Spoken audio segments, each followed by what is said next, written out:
പ്രിയപ്പെട്ട സുഹൃത്തുക്കളെ, കഴിഞ്ഞ 5 വർഷക്കാലമായി ഈ രാജ്യത്ത് ഒരു ഭരണകൂടം ഉണ്ടായിരുന്നോ? ഇവിടെ ഒരു സർക്കാർ ഉണ്ടായിരുന്നോ? ഇവിടെ ഒരു മുഖ്യമന്ത്രി ഉണ്ടായിരുന്നോ എന്ന് ചോദിക്കാൻ ഞാൻ ആഗ്രഹിക്കുകയാണ്.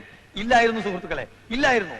പിന്നെ ഉണ്ടായിരുന്നത് RDP എന്ന ഒരു പാർട്ടി മാത്രമായിരുന്നു. അവരുടെ അഴിഞ്ഞാട്ടമായിരുന്നു. Revolutionary democratic പാർട്ടിയാണത്രേ. എന്ത് റവല്യൂഷണറി, എന്ത് ഡെമോക്രസി എന്നാണ് ഞാൻ ചോദിക്കുന്നത്. അതിനുള്ള ശിക്ഷ നിങ്ങൾ അവർക്ക് നൽകി കഴിഞ്ഞു. ഇന്ത്യൻ നാഷണൽ സെക്യുലർ പാർട്ടി നിങ്ങളുടെ പാർട്ടിയാണ്, ജനങ്ങളുടെ ആശയാഭിലാഷങ്ങളുടെ പാർട്ടിയാണ്. പിന്നെ ഞങ്ങളുടെ കൂടെ വർഗീയ പാർട്ടികളുണ്ടെന്ന് RDPക്കാർ ആരോപിക്കുന്നുണ്ട്. അത് തെറ്റാണ് സുഹൃത്തുക്കളെ. പിന്നെ വർഗീയ പാർട്ടി ഇല്ലെന്ന് പറഞ്ഞുകൂടാ. ഞങ്ങളുടെ കൂടെ ചേർന്ന ശേഷം അവരിൽ യാതൊരു വർഗീയതയും ഞാൻ കണ്ടിട്ടില്ല. അല്പം സ്വല്പം കോഴി ബിരിയാണി കഴിക്കുന്നത് വർഗീയതയാണോ എന്ന് ഞാൻ വെല്ലുവിളിക്കാണ്. പക്ഷേ RDPയുടെ കൂടെയുള്ളത് മുഴുവൻ വർഗീയ പാർട്ടികളാണെന്ന് ഞാൻ നിങ്ങളെ അറിയിക്കുകയാണ്, അഭ്യർത്ഥിക്കുകയാണ്, അപേക്ഷിക്കുകയാണ്. അതുപോലെ ഞങ്ങൾ അഴിമതിക്കാരാണെന്ന് പറയുന്നുണ്ട്. അല്ല സുഹൃത്തുക്കളെ, വാസ്തവത്തിൽ അഴിമതി എന്താണെന്ന് പോലും ഞങ്ങൾക്ക് അറിഞ്ഞുകൂടാ. തെരഞ്ഞെടുപ്പ് ഫണ്ടിലേക്ക് ഇവിടുത്തെ നല്ലവരായ മുതലാളിമാരിൽ നിന്ന് ധാരാളം പണം ഞങ്ങൾ സ്വീകരിച്ചിട്ടുണ്ട്. അത് സ്നേഹം കൊണ്ട് മാത്രമാണ്. മുതലാളിമാരെ പോലെ ഇത്രയും നല്ല മനുഷ്യരെ ഞാൻ വേറെ കണ്ടിട്ടില്ല. ആ പാവപ്പെട്ട മുതലാളിമാരെ ചീത്ത വിളിക്കുന്ന കേട്ടിട്ട് പലപ്പോഴും എനിക്ക് കരത്തിൽ വന്നിട്ടുണ്ട്. പാവം മുതലാളിമാർ. എല്ലാത്തിനുള്ള ശിക്ഷ അവർക്ക് കിട്ടിക്കഴിഞ്ഞു. ഈ മാനങ്കര മണ്ഡലത്തിൽ ചില RDP കോമാളികൾ ഒരു പ്രഖ്യാപനം നടത്തിയിരുന്നു സുഹൃത്തുക്കളെ. ഈ തെരഞ്ഞെടുപ്പിൽ INSP ജയിക്കുകയാണെങ്കിൽ അവരവരുടെ പാതി മീശെടുത്ത് കവലയിലൂടെ നടക്കുമെന്ന് ഞാൻ അവരെ ക്ഷണിക്കുകയാണ്. നാണവും മാനവും ഉളുപ്പും അല്പമെങ്കിലും തീണ്ടിയിട്ടുണ്ടെങ്കിൽ, വാക്കിന് വിലയുണ്ടെങ്കിൽ ഇങ്ങോട്ട് വരൂ, മീശ എടുക്കൂ, എടുക്കണ മീശ എന്ന് ഞാൻ ആജ്ഞാപിക്കുകയാണ്, അഭ്യർത്ഥിക്കുകയാണ്, അപേക്ഷിക്കുകയാണ്.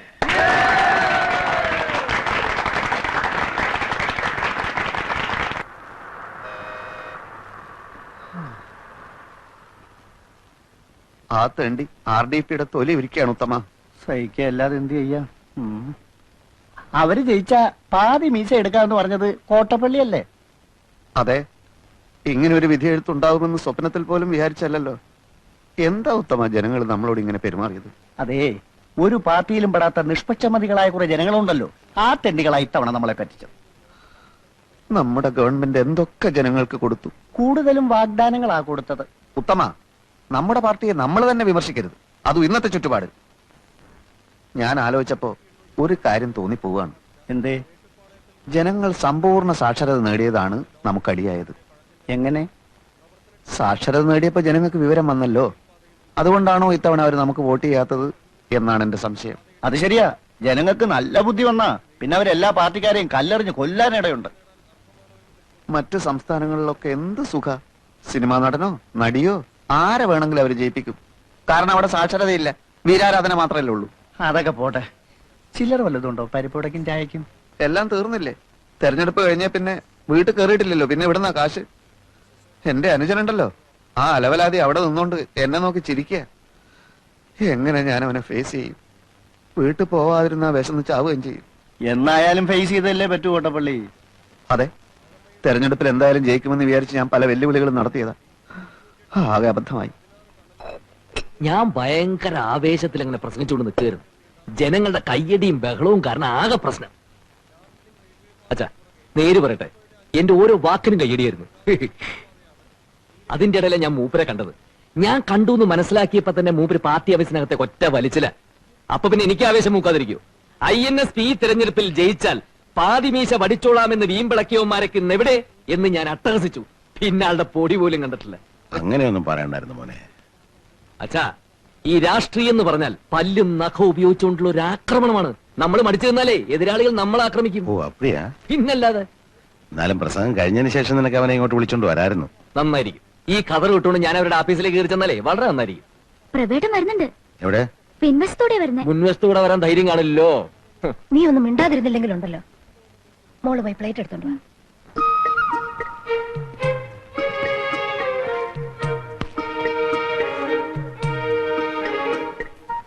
എവിടെയായിരുന്നടാ പ്രഭേ നീ? ഞാൻ വന്നിട്ട് ദിവസം എത്രയായി? കരുവാ, ഒന്ന് ഊണ് കഴിക്കുക.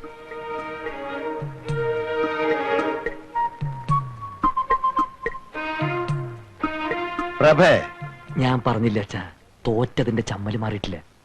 പ്രകാശ, നിന്നോടാ പറഞ്ഞത്. പാനു, നീ എന്ന് വിളിക്കും, വന്ന് ഊണ് കഴിക്കാൻ പറ.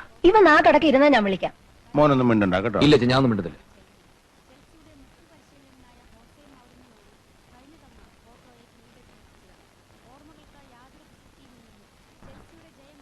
എടാ, 4 മാസം കഴിഞ്ഞ് കാണുകല്ലേ നീ നിന്റെ അച്ഛനെ. ഒരു വാക്കുപോലും മിണ്ടാൻ വയ്യായിരുന്നല്ലേ? എണീറ്റ് വാ, അച്ഛൻ വിളിക്കുന്നു. മറ്റവൻ അവിടെ നിന്ന് എഴുന്നേറ്റ് പോയതിനു ശേഷം ഞാൻ വരാം. മറ്റവനോ? പ്രകാശൻ നിന്റെ അനുജനാ. അനുജൻ അവൻ എന്റെ പ്രതിയോഗിയാണമ്മേ. പ്രവേ, നിന്നോടാ പറഞ്ഞത്. വയസ്സുകാലത്ത് അച്ഛനെ നിങ്ങൾ വിഷമിപ്പിക്കരുത്. ഞാൻ വരാം. പക്ഷെ അവൻ എന്നോട് ഒരു അക്ഷരം മിണ്ടാൻ പാടില്ല. തെരഞ്ഞെടുപ്പിനെ പറ്റിയോ എന്റെ മീശയുടെ കാര്യോ അങ്ങനെ വല്ലതും പറഞ്ഞാൽ എനിക്ക് സമനില തെറ്റും. നിന്നോട് മിണ്ടാൻ പാടില്ല എന്ന് ഞാൻ പറഞ്ഞിട്ടുണ്ട്. എണീറ്റ് വാ.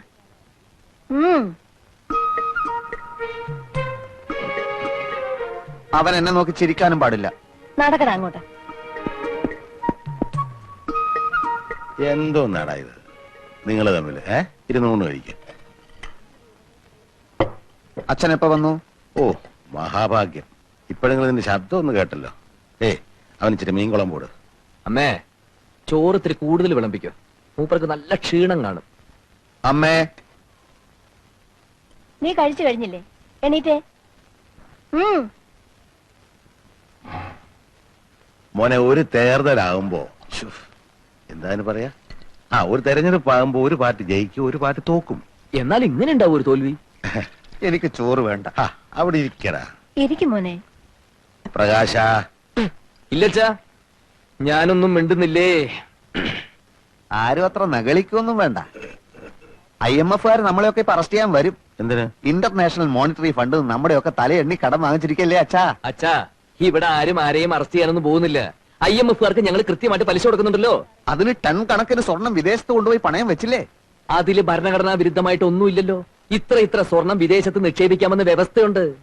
വ്യവസ്ഥ ഇങ്ങനെ പോയാൽ നാളെ നമ്മുടെ പാവപ്പെട്ട സഹോദരിമാർക്ക് കല്യാണം കഴിക്കാനും കഴുത്തിലണിയാനും ആഭരണങ്ങൾക്ക് വിദേശത്ത് പോകേണ്ടി വരുമല്ലോ. അച്ഛാ, അങ്ങനെ നിർബന്ധമുള്ളവർ പോയി മേടിക്കട്ടെ. പിന്നെ രൂപയുടെ മൂല്യം കുറച്ചത് കാരണം ഇവിടെ സാധാരണക്കാരായ ജനങ്ങൾ പൊറുതിമുട്ടിയിരിക്കുകയാണ്. അതറിയോ അച്ഛന്? ഞാൻ കേട്ടു. അച്ഛാ, മൂല്യം കുറച്ചത് നല്ലതിന്. അതിനനുസരിച്ച് ഇവിടെ ഡോളർ കുന്നുകൂടും, വ്യവസായശാലകൾ ഉയരും. 5 വർഷം കൊണ്ട് നമ്മുടെ രാജ്യം ഒരു ഹരിത സ്വർഗ ഭൂമിയാവും. 6 മാസം കൊണ്ട് ഈ ഗവൺമെന്റ് മൂക്കും കുത്തി താഴെ വീഴും. വായും പൊളിച്ചിരുന്നാ മതി. അങ്ങാടി തോറ്റന് അമ്മയുടെ അടുത്ത് കുതിര കയറുന്നതിന്. പ്രകാശ, അമ്മയൊന്നും ഉണ്ടായിരുന്നേ. ഞങ്ങൾ ജയിച്ചതേ ജനങ്ങൾക്ക് ഞങ്ങളെ വേണമെന്നുള്ളതുകൊണ്ടാ. പിന്നെ വലിയ ആനക്കാര്യങ്ങളാണല്ലോ നിങ്ങൾ ചെയ്തു കൂട്ടിയത്. നിക്കാരഗ്വയിലെ ഒട്ടേകയെ പുറത്താക്കി കുത്തക മുതലാളിമാരായ അമേരിക്ക ഒരു പാവ ഗവൺമെന്റിനെ സൃഷ്ടിച്ചു. റുമേനിയയിലും മറ്റൊന്നല്ല സംഭവിച്ചത്. ജർമ്മനിയെ നിങ്ങൾ തകർത്തു. പക്ഷെ വിയറ്റ്നാമിലെയും കംബോഡിയയിലെയും വടക്കൻ കൊറിയയിലെയും ജനങ്ങൾ ഞങ്ങളുടെ ആവേശമാണെന്ന് നീ മനസ്സിലാക്കി. ഇവിടുത്തെ കാര്യം പറയുമ്പോ എന്തിനാ അന്താരാഷ്ട്രത്തിലേക്ക് ഓടുന്നത്? മനുഷ്യന്റെ കഥ എല്ലായിടത്തും ഒന്നാണടാ. ഇന്റർനാഷണൽ പൊളിറ്റിക്സിനെ പറ്റി ഒന്നും അറിയില്ലെങ്കിൽ ചിലക്കാതെ ഒരിടത്തിരുന്നോ? അറിയില്ലെന്നോ? ചോദിക്ക്, ഞാൻ പറയാം. ഹംഗറിയിൽ എന്ത് സംഭവിച്ചു? മൂരാച്ചി എന്ന് മുദ്ര കുത്തപ്പെട്ട് 40 കൊല്ലം കുറ്റവാളിയായി ശവപ്പെട്ടി കിടന്ന നേതാവിനെ സത്യം മനസ്സിലാക്കിയ ജനങ്ങൾ പുറത്തെടുത്തുകൊണ്ട് ആദരിച്ചില്ലേ മനുഷ്യ? ഇനിയും ചോദിക്ക്, പറയാം. പോളണ്ടിൽ എന്ത് സംഭവിച്ചു? പോളണ്ടിനെ പറ്റി നീ ഒരു അക്ഷരം മിണ്ടരുത്. എനിക്കത് ഇഷ്ടമല്ല. സോളിഡാരിറ്റിയും ലാവലേസും കൂടി കുതിച്ചു കയറി അടിയറവ് പറയിപ്പിച്ചില്ലേ? പോളണ്ടിനെ പറ്റി ഇനി നീ മിണ്ടിപ്പോയി ഞാൻ സഹിക്കില്ല. പോളണ്ട് എന്താ ഇയാളുടെ തറവാട് സ്വത്തോ? പോളണ്ട് എന്ന് ഉച്ചരിച്ചാലുണ്ടല്ലോ. ഉച്ചരിച്ച് എന്ത് ചെയ്യും? മോനെ, ഉച്ചരിച്ച് നോക്കാം. പ്രകാശ, നീ പോ. അച്ഛാ, നീ പോ. നീ പോളണ്ട് ഊണ് കഴിക്ക. വേണ്ട അച്ഛാ, ശരിയാവില്ല. ഇപ്പൊ കണ്ടില്ലേ?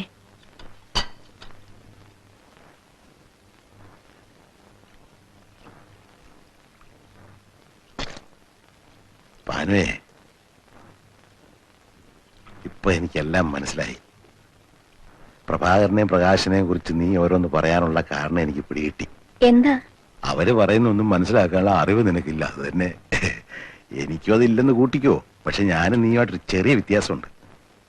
ഞാൻ ലോകം ഒരുപാട് കണ്ടവനാ. ഉശിലംപെട്ടി സ്റ്റേഷനിലൂടെ കടന്നു പോയിട്ടുള്ള ട്രെയിനില് എത്ര മഹാന്മാർക്ക് ഞാൻ പച്ച സിഗ്നൽ കാണിച്ചിട്ടുണ്ടെന്നറിയാവോ?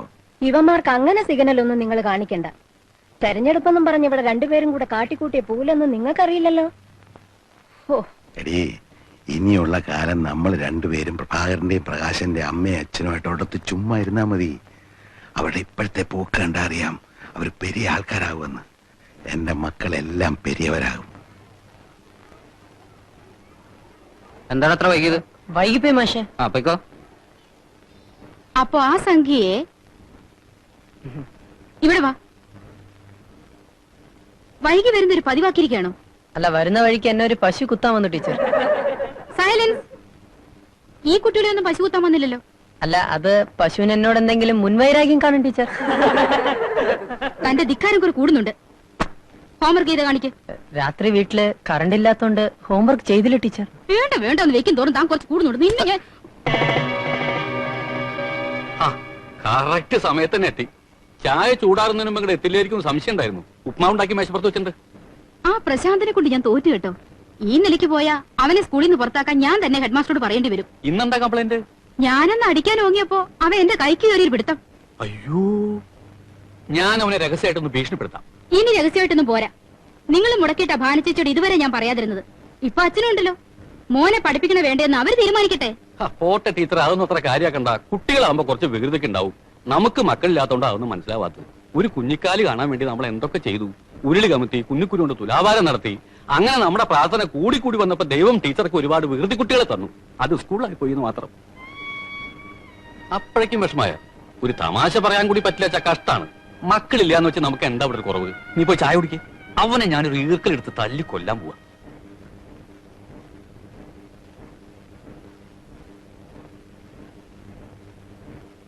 ലോ പോയിന്റ് ആണ്. അച്ഛനോ? ഞാൻ വിചാരിച്ചു ഏതോ കുത്തക മുതലാളിയാണെന്ന് പേടിച്ചു പോയി. മുതലാളിമാരെ എന്തിനാ പേടിക്കുന്നത്? അവരെ മാത്രമാണ് അച്ഛാ പേടിക്കേണ്ടത്. വിപ്ലവത്തിന്റെ ശത്രുക്കൾ, സ്ഥിതി സമത്വത്തിന്റെ പാതയിലെ കുപ്പിച്ചില്ലുകൾ, കാരമുള്ളുകൾ, കാളസർപ്പങ്ങൾ. ഇങ്ങനെ പേടിച്ചുള്ളൊരു ജീവിതം നിനക്ക് വേണോ പ്രഭേ? വക്കീൽ ഭാഗം പഠിച്ചിട്ട് നീ എന്താ കോടതി പോവാത്തെ? കോടതി പോകാൻ വേണ്ടി അല്ല അച്ഛൻ ഞാൻ വക്കീലായത്. നേതൃസ്ഥാനത്തേക്ക് ഉയരാൻ ഇപ്പൊ എല്ലാരും LLB എടുക്കണ്ടല്ലോ. സാധാരണക്കാരനല്ലെന്ന് മറ്റുള്ളവരെ തോന്നിക്കാൻ ഇതാണ് അച്ഛാ പറ്റിയ മാർഗം. കോടതി കേസ് ജയിക്കാനൊക്കെ നല്ല മിടുക്ക് വേണ്ടേ? നീ ലോ പോയിന്റ്സ് ഒക്കെ എഴുതിയെടുക്കാണെന്നാ ഞാൻ കരുതിയത്. അല്ല, ഇത് ഞങ്ങളുടെ താത്വികമായ പുസ്തകങ്ങളാണ്. ഞാനാണിപ്പോ മാനങ്കര മണ്ഡലത്തിലെ പാർട്ടിയുടെ ബുദ്ധിജീവി. സ്റ്റഡി ക്ലാസ്സുകളൊക്കെ എടുക്കുന്നത് ഇപ്പൊ ഞാനാണ്. ബുദ്ധിജീവി ആയില്ലെങ്കിൽ ഭയങ്കര പ്രശ്നമാണ് അച്ഛാ. എന്ത് പ്രശ്നം? സമരത്തിന് പോണം, അടിപിടിക്ക് പോണം, അങ്ങനെ പല രീതിയിലും നമ്മുടെ തടി കേടാകും. ബുദ്ധിജീവി ആകുമ്പോൾ നമ്മൾ പുറകിലിരുന്ന് ചുമ്മാ ആഹ്വാനങ്ങൾ ചെയ്തുകൊണ്ടിരുന്നാൽ മതി. ഫാക്ടറി അടച്ചു പൂട്ടിക്കുക, പോലീസിനെ ആക്രമിക്കുക, മുതലാളിയെ കുത്തിക്കൊല്ലുക. നമ്മളൊന്നും അറിയണ്ടല്ലോ, എല്ലാ അണികൾ ചെയ്തോളും. അപ്പൊ ഈ രാഷ്ട്രീയം എന്ന് പറഞ്ഞാൽ കൊല്ലും കൊലയാണോ? അതായത് മനുഷ്യന്റെ ബേസിക് നീഡ്സ് എന്തൊക്കെയാണ്? Food, clothing, shelter. അതാണല്ലോ. അത് മാറി. ലോകത്ത് എവിടെയെങ്കിലും ഫുഡിന് വേണ്ടിയോ ക്ലോത്തിങ്ങിന് വേണ്ടിയോ ഷെൽട്ടറിന് വേണ്ടിയോ സമരം നടന്നിട്ടുള്ളോ?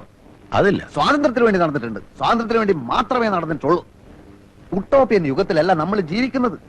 റിവിഷനിസ്റ്റുകൾ, പ്രോലറ്റേറിയറ്റ്സിന്റെ കാലാകാലങ്ങളായിട്ടുള്ള വിഘടനവാദം. എന്താണ് ഒക്ടോബർ വിപ്ലവം? വാട്ട് ഈസ് ചൈനീസ് മതിൽ? പറയൂ.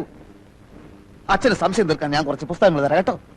ഈ ഭരണം കയ്യിലുള്ളപ്പോഴേ പാർട്ടിയെ വളർത്താൻ പറ്റും. അല്ലാതെ ഭരണം പോയിട്ട് പിന്നെ പറഞ്ഞിട്ട് പോലല്ല. പാർട്ടി വളർത്തലും അച്ചടക്കം കൂടി ഒരുമിച്ച് പറഞ്ഞാൽ എന്താ ചെയ്യാ? അതാണ് പ്രശ്നം. പാർട്ടി എന്നൊക്കെ പറഞ്ഞാൽ കുറച്ച് അച്ചടക്കമൊക്കെ വേണമെന്നാണ്. പ്രസിഡന്റ്, ഈ ചൂട്ട് എന്താ ചെയ്യണ്ടേ? ചൂട്ട് നീ കുറേശ്ശെ തിന്നോ. കുത്തിക്കെടുത്തടായി. ഒരു ചൂട്ട് എന്തേന്ന് അറിഞ്ഞുകൂടാത്തവനാണ് ജനസേവനത്തിന് ഇറങ്ങിയിരിക്കുന്നത്. ഇതായിരിക്കും KRPയുടെ അച്ഛൻ. അച്ഛന് മനസ്സിലായില്ലേ? KG പൊതുവാൾ ഞങ്ങളുടെ മണ്ഡലം പ്രസിഡന്റാ. എന്ത് ചോദ്യാണ്? അറിയാണ്ടിരിക്കോ? പ്രത്യേകിച്ച് മാനങ്കര മണ്ഡലത്തിൽ ഒരു വോട്ടർ. നമ്മുടെ പേരെന്താണ്? രാഘവൻ നായർ. മിസ്റ്റർ രാഘവൻ നായർ. ഈ പയ്യനുണ്ടല്ലോ KRP, മിടുക്കനാ. ഇവൻ വലിയവനാകും. ചൂട്ട് കത്തിക്കട്ടെ. ഞങ്ങള് ഒരു വലിയ സന്തോഷ വാർത്ത അറിയിക്കാനാണ് ഈ രാത്രി ഇങ്ങോട്ട് വന്നിട്ടുള്ളത്. എന്താണാവോ? INSPയുടെ ഭാരതയാത്രാ ഫണ്ടിനുള്ള പണപ്പിരിവ് ഉടൻ തുടങ്ങിയ. അത് സാരല്ല, 5000 10,000 എത്രയാണെന്ന് വെച്ചാൽ KRP ഏൽപ്പിച്ചാൽ മതി. അതല്ല ഞങ്ങൾ പറയാൻ വന്നേ. യശ്വന്ത് സഹായിച്ചാണല്ലോ ഭാരതയാത്രാ സംഘത്തിന്റെ നേതാവ്. ആരാ? കേട്ടിട്ടില്ലേ? INSPയുടെ ക്യാമ്പയിൻ ജോയിന്റ് സെക്രട്ടറി യശ്വന്ത് സഹായിജി. ഞാൻ കേട്ടിട്ടില്ല. അച്ഛൻ കുറെ കാലം തമിഴ്നാട്ടിലായിരുന്നല്ലോ. അതുകൊണ്ട് തമിഴ്നാട്ടിൽ ജീവിക്കുന്നവർക്ക് ഒരു അഖിലേന്ത്യാ നേതാവിനെ കേട്ടൂടെ? മിസ്റ്റർ നായർ, ഇനിയെങ്കിലും ഞങ്ങളുടെ നേതാക്കന്മാരുടെ പേരുകളൊക്കെ ഒന്ന് ബൈഹാർട്ട് ചെയ്യാൻ ശ്രമിക്കൂ. കത്തിക്കട്ടെ. കൊണ്ടുപോടാ അവിടുന്ന്. അപ്പൊ മിസ്റ്റർ നായർ, അഭിവന്ദ്യനായ സഹായിജി ഈ മാനങ്കരയിലും ഒരു ദിവസം തങ്ങുന്നുണ്ട്. അന്നേ ദിവസം അദ്ദേഹത്തിനുള്ള ലഞ്ച് ഈ വീട്ടിൽ തന്നെ കൊടുക്കണമെന്ന് KRP ഭയങ്കരമായി അപേക്ഷിച്ചുകൊണ്ടിരിക്കുകയാണ്. ഈ ലഞ്ച് തട്ടിയെടുക്കാൻ ഞങ്ങളിൽ തന്നെ പ്രമുഖരായ പലരും കളിക്കുന്നുണ്ട്. നിങ്ങൾക്ക് ഭാഗ്യമുണ്ടെങ്കിൽ സഹായിജി ഈ വീട്ടിൽ നിന്ന് ഉണ്ണും. അച്ഛാ, അങ്ങനെ വല്ല വീട്ടിൽ നിന്ന് ഉണ്ണുന്ന ആളല്ല സഹായിജി. അല്ല പിന്നെ സഹായിച്ച് ഇവിടുന്ന് ദൈവത്തോട് പ്രാർത്ഥിച്ചോളൂ. ഞാനും ശ്രമിക്കാം. അപ്പം മറ്റേ KRP ഇനി ചൂട്ട് കത്തിക്കാവോ? എന്നിട്ട് പണ്ടാറടിക്ക ചൂട്ട്.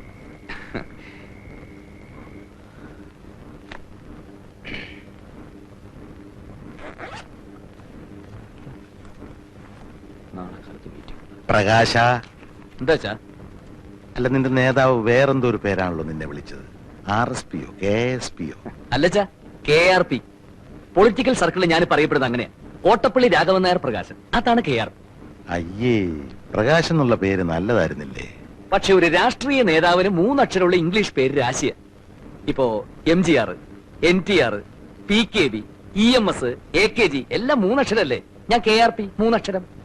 ഓ അതാണല്ലേ. പക്ഷെ മോൻ ഇത്ര വലിയ നേതാവൊക്കെ ആയിട്ടും നമ്മുടെ ആനന്ദനെ ഒന്ന് സഹായിക്കുന്നില്ലല്ലോ. ഏതാനന്ദൻ? നിന്റെ ചേച്ചിയുടെ ഭർത്താവ് അല്ലാണ്ടാരാ? ഓ അതാണോ? അച്ഛാ, അളിയൻ ചേട്ടന്റെ കൂടെ കൂട്ടുകൂടി ഞങ്ങളുടെ പാർട്ടിക്കാരെ മുഴുവൻ തല്ലി ചതച്ചതാ. അച്ഛനറിയോ, ഇപ്പൊ ഇവിടെ വന്നില്ലേ ഞങ്ങളുടെ മണ്ഡലം പ്രസിഡന്റ് പൊതുവാൾജി, അങ്ങയുടെ ഫ്രണ്ടിൽ തള്ളിയിരിക്കുന്നതിന്റെ പല്ലച്ഛൻ ശ്രദ്ധിച്ചോ? അത് വെപ്പാ, അളിയന്റെ പണിയാ. ഞാൻ അറിഞ്ഞുകൊണ്ട് അളിയന് വല്ല സഹായം ചെയ്താൽ അതെന്റെ പൊളിറ്റിക്കൽ കരിയറിനെ മുഴുവൻ ബാധിക്കും. അച്ഛൻ വേറെ എന്തുകൊണ്ടും പറഞ്ഞോ? 6 മാസം കൊണ്ട് ഞങ്ങളുടെ മന്ത്രിസഭ വീഴുന്നും പറഞ്ഞ് ചൊറിയും കുത്തിര ആളിരിക്കുന്നുണ്ടല്ലോ ഇവിടെ. മൂപ്പരോട് പറ അളിയനെ രക്ഷിക്കാൻ. നിങ്ങൾ എന്താണെന്ന് വെച്ചാൽ തീരുമാനിച്ചു. ഒത്തിരി പണം ചെലവാക്കി പഠിപ്പിച്ചിട്ടും രണ്ടാള് ഒരു ജോലിക്കും പോകുന്നില്ലോ എന്നാ എന്റെ വിഷമം. എന്റെ കാര്യം അച്ഛൻ വിട്ടേക്ക്. അച്ഛാ, ഈ രാഷ്ട്രീയ പ്രവർത്തനം ഇപ്പൊ പഴയതുപോലെ ജയിലിൽ കിടക്കലും സ്വാതന്ത്ര്യം വാങ്ങലൊന്നും അല്ല. പിന്നെ ഞങ്ങൾക്ക് ഇപ്പൊ അധികാരം കയ്യിലുള്ളതുകൊണ്ട് ഒരു പ്രശ്നമില്ല. അച്ഛന് മനസ്സിലായില്ലേ? മറ്റൊന്നും അച്ഛനിപ്പോ ആലോചിക്കണ്ട. സഹായിച്ചൂടെ ലഞ്ച് നമുക്ക് കലക്കണം. അച്ഛാ, അതോടെ KRP എന്നുള്ള പേര് നോർത്ത് ഇന്ത്യ വരെ ഫേമസ് ആവും. അവിടെയാ? പിന്നെ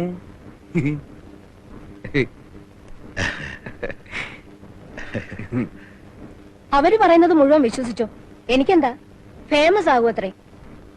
അവരെ എങ്ങനെങ്കിലും നിർബന്ധിച്ച് ജോലിക്ക് വിടാനല്ലേ ഞാൻ നിങ്ങളോട് പറഞ്ഞത്. എടീ, ഞാനൊരു കാര്യം തീർത്തു പറയാം. നമ്മുടെ മക്കൾക്ക് എന്നെക്കാളും നിന്നെക്കാളും ബുദ്ധിയുണ്ട്. നമ്മൾ മനസ്സിൽ കാണുമ്പോ അവർ മരത്തിൽ കാണും. നിനക്കറിയാവോ, ട്രാക്ക് മാറി ഓടിയ തീവണ്ടിക്ക് സ്വന്തം കുപ്പായ ഊരി കത്തിച്ച് സിഗ്നൽ കൊടുത്തവനാ ഞാൻ. അന്നത്തെ റെയിൽവേ മിനിസ്റ്റർ സീതാരാമയ്യ ഇങ്ങോട്ട് നോക്കിയേ, എന്നെ കെട്ടിപ്പിടിച്ച് പറഞ്ഞെന്താണെന്നറിയോ? ബഹുത്തച്ച നായർന്ന. അതിനിപ്പോ ഞാനെന്ത് വേണം? നീ ഒന്നും വേണ്ട. അവര് പറഞ്ഞ ന്യായം ഉണ്ടെന്ന് ബുദ്ധിയുള്ള എനിക്ക് തോന്നി, ഞാനീ പോന്നു. പ്രഭാകരനോട് കല്യാണം കഴിക്കുന്ന കാര്യം പറഞ്ഞോ നിങ്ങള്? ആ, അത് ഞാൻ മറന്നു. ഇതാ നിങ്ങളുടെ കുഴപ്പം.